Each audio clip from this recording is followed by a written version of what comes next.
Presented by Aishwarya Music Mathli.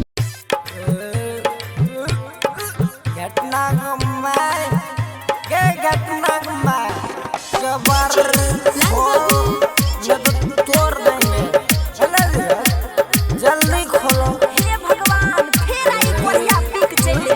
रोज रोज का ड्रामा भेल आई आ झाड़ू से झपका बोला कहां तोरे आना जाना कहां दारू पीना रे मुंह जरौना कहां तोरे आना जाना कहां दारू पीना रे मुंह जरौना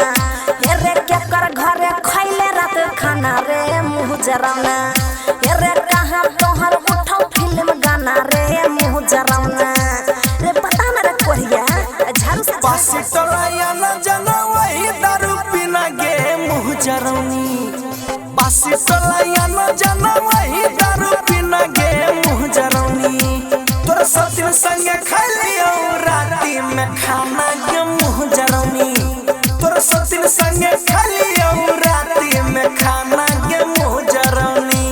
सुन ले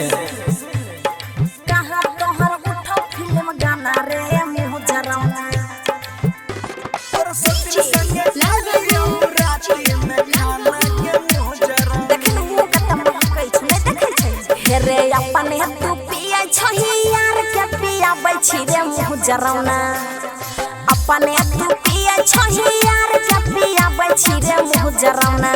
हे रे लंबा लंबा दै छी भाषण रे मुंह जरौना हे रे लंबा लंबा दै छी भाषण रे मुंह जरौना खै छै झाड़ू छांट देबो तोरा बाप के न पिलियो मारे न ताना गे मुँह जरौनी तोरा बाप के न पिलियो मारे न ताना गे मुँह जरौनी गे हमरा लिंगा करे न इतना बहाना गे मुँह जरौनी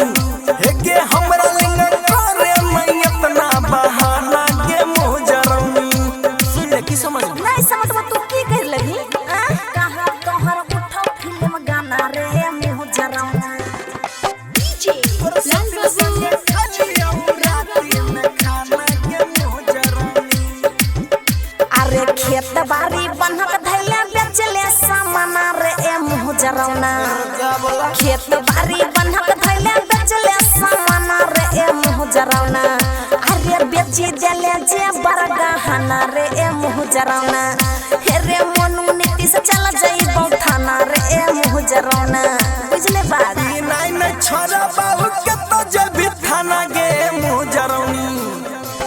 नहीं नहीं छोरा बाबू के तो जल्दी थाना गे मुँह जरौनी हमरा तू छोड़ दही रोज धमकाना गे मुँह जरौनी हमरा तू छोड़ दही रोज धमकाना गे मुँह जरौनी समझ ले की समझ ले Aishwarya Digital Recording Studio, Samastipur.